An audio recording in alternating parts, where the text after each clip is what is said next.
birth on.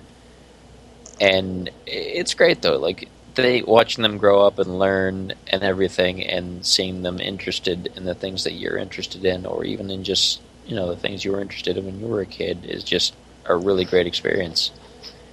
And it's almost impossible to describe how you're going to feel once the day gets here. Like, right. All I can say is you're always going to be surprised, and in most cases that are non-diaper related, you are going to be surprised in good ways.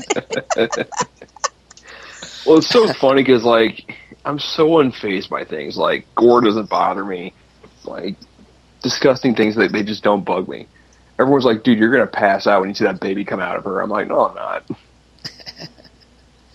Yeah, I stood by. I didn't, like, look straight down, like, bird's eye view of everything, of course, but I was off to the side, and I watched as they brought the baby out and everything. I helped cut the cord, and the only thing that I was worried about was being in the way of the doctors or the nurses if they had to do something really important. I just didn't want to be in the way, but other than that, it was really interesting to watch. And right. I discovered, too, really quickly that the color that the child comes out isn't necessarily the color that they're supposed to be, so everything's cool. Like, she came out purple. Purple, and I was just like, "Oh no, what's purple's bad, isn't it? Oh no, it's bad." But it was, I know. I Totally kept fine. quiet, made sure I didn't freak out, and nobody worried about it. Nobody panicked. And I was just like, "Okay, all these other people are cool with it, so it must be okay." Well, my friend, when my friend had, he's now had his third, but when he had his first. He sent some pictures along and said, "Don't share these. This is not what our baby looks like." and it's like, okay, yeah, absolutely, that's true. But they wanted to share sort of the event, and it was great. And that first baby came out was incredibly purple, and not quite right looking, and like 3 days later, completely different. It's unbelievable. The human body is incredible, from beginning to end. So I've taken care of children in my life, and my advice would be to allow them to be. That nature does provide. They're basically made of jelly when they come out, and it's like no amount of falling down and all that stuff really can harm them. It's done on purpose. It's evolutionary. We've survived this long. Just enjoy it. Oh yeah, I'm less worried about bumps and bruises actually being like a serious health problem, because most of the time I know they're not, because you fall down as a kid. That's how it works. You lose your balance. I'm sometimes more worried about how sensitive people are in society, like when you go to a doctor's appointment and if they see a bruise, instantly it's assumed that, how did that bruise get there? And you have to talk, oh, it's okay, she just fell walking outside in the driveway. And then they have to ask the mother, is that what happened? And then you have to step out for a moment and they ask her again to make sure that everything's safe in the home. It's like, everybody's so crazy about it. And I understand why. I definitely understand why. It's that actually happened to a really good friend of mine who lives over in Illinois. She took her baby girl to the doctor, and they noticed that she actually had a fracture in her skull. And so they pulled the baby out of the room, and an investigator came in and was asking her questions, and she's like, well, this looks to me very closely like a sign of abuse. Is everything safe in the home? This and that, back and forth.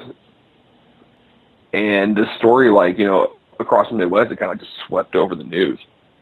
Well, it turns out that the baby's father was tired of her crying and apparently had beaten the kid. Oh. And this is like, the baby was like 2-3 months old. I was like, dude, that's just, like, I told my friend, like, I'm willing to drive 3 hours to your neighborhood to find this kid. Like, Yeah, I don't play games like that. Yeah. Especially I when it can comes down to totally my friend. understand why they get nervous if there's a bruise and things, and so Yeah. it's just at the same time, sometimes people do get kind of crazy about it, and they sometimes see things that aren't there either.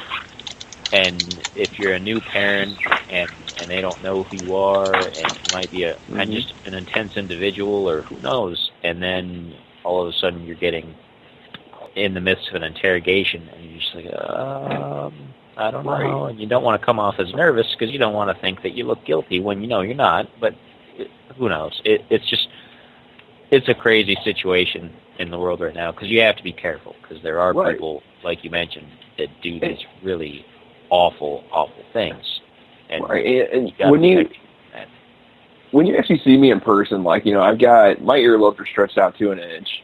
I wear a lot of black clothing. I wear combat boots. I wear beanies in the winter. I wear, you know, flat-billed hats in summer and so on. I do have somewhat of an edgy look about me. I'm not as edgy as a lot of people are nowadays, you know, having 35 piercings in their face anymore.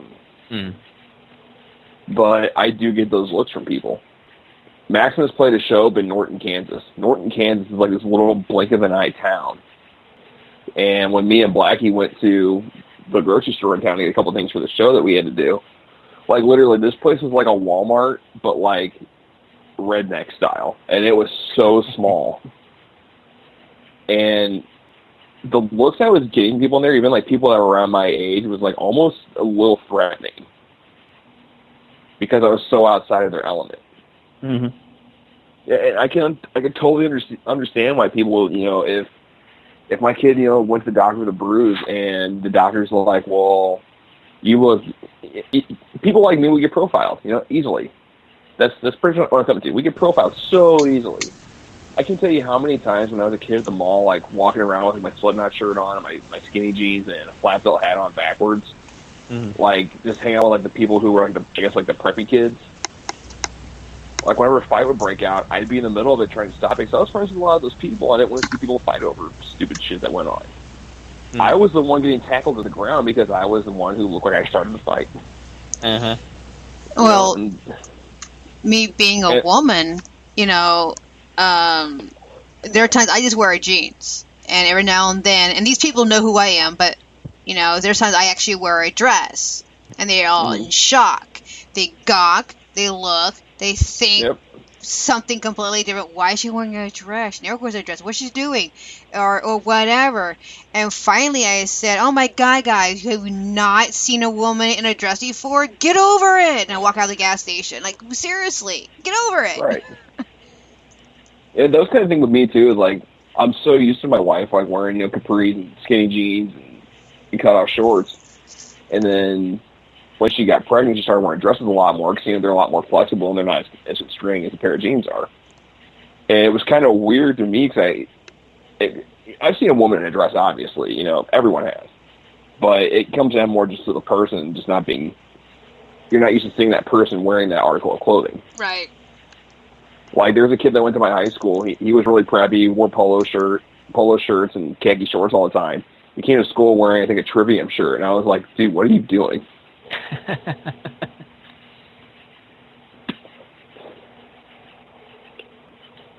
Yeah, people get used to the way other people are by their personal nature.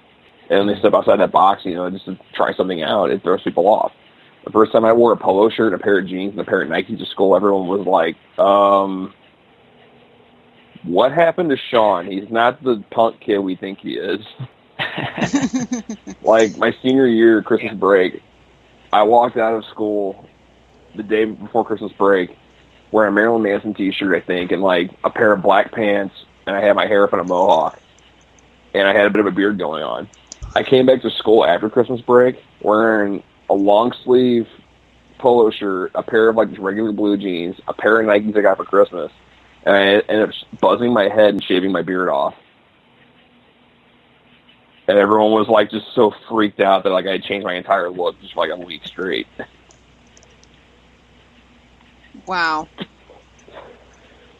I mean, I'm getting ready to change my hair color to something really spectacular, purples and blues. So I'm kind of like waiting for people to be in shock at what I look like here when I change my hair, my appearances. So I just wanted to change something completely different. So yeah, I get it. It's kind of, as far as musicians go, that it kind of goes hand in hand. Like when we're on stage, we have kind of a look that we go for. Mm-hmm. And if we change our look, kind of like, it's not always drastic, but if there's like a change where, if everybody remembers when Kiss took the makeup off, Mm-hmm. the reaction is just like, because suddenly the music takes a back seat to, wait a second, you guys are not who we thought you were, or something. And it's just like, no, we wore something different. Right. Well, you know, when I work with a Super Geek League, we have a whole line of people that's always in makeup. That's how we know them. And there's a lot of us who will actually don't know who everyone is until their makeup is put on. Oh, hey, how you been? You're Right. invisible. You know, and you just don't think of who they are because you don't recognize them with their, you know, on makeup. So, you know, it is a persona that we all put on, but we take the makeup off. We're a completely normal person, and you just can't tell. Right. Yeah, I mean, that's a big thing with Behemoth. You know, if you take their lead singer Adam Darsky and you see him off stage, he's a very clean cut, very classy guy. He wears, you know, like the tighter slacks, sport coat, black shirt. You know, it's always all black with him.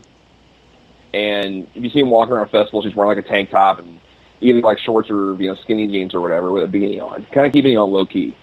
When he goes on stage, though, he's literally in like full black metal face paint. He's got a hood up, and he looks like he literally just walked out of hell onto stage. But like if you see him like out on the street, you know, I've seen pictures of him where he's walking to his barbershop that he owns in Poland, and he's wearing like a white T-shirt and a black pair of shorts and just some running shoes, like an everyday person. And people don't recognize him, so they're so used to seeing him in the full black metal getup. Wow. One of the fun things about the town that I live in is it's Canton, Ohio, and it's the birth town of Marilyn Manson. Mm-hmm.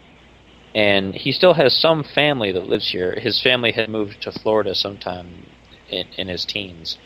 But he still has some family that lives here, and so he'll occasionally come through and not tell anybody, just because, you know, he's kind of a private guy as far as that kind of stuff goes. Oh yeah, well look at how much his name carries. He'll come through, just, you know, no makeup, which he's more common without makeup these days, judging by a lot of his like acting gigs and things. He's more fluid as far as that goes, but it never becomes a big deal around here. It's not in the news. It's not, you know, you don't go to the grocery store and say, guess what I saw? I saw Marilyn Manson. And it's just like, no, he's just a regular average guy, and you don't think to look for him because, you know, he's just a regular dude. Right. I mean, that's the cool thing about being a musician and having a stage persona. You know, again, going back to Adam Darsky, he's like, when the makeup comes on and I become Nurgle, because Nurgle, every black metal artist, they have like a stage name that they go with. And it's usually something tied to the Necronomicon, you know, the Satanic Bible, Satanism itself, or just something just dark and creepy like H.P. Lovecraft. And he goes, when that makeup comes on, Adam Darsky is put in the back of my mind. I let the animal that Nurgle is come out when I come on stage. He's like, when I go on stage, I become something ferocious, powerful, a warrior, so to say. He's like, when I'm off stage and I'm back to Adam, I'm quiet, content, you know, talk to everybody. And he's like, it's like having split personality disorder, but you're in control of it. Yeah, I totally agree. That's how I am when I'm performing as a pixie or I'm performing as just a jester. You come a different personality that you never knew existed inside yourself. And when the pixie, the wings come off and the outfit comes off and then the makeup comes off, you're still the same person, but you have a different perspective, a different kind of way of looking at life. Because you're not entertaining anybody anymore.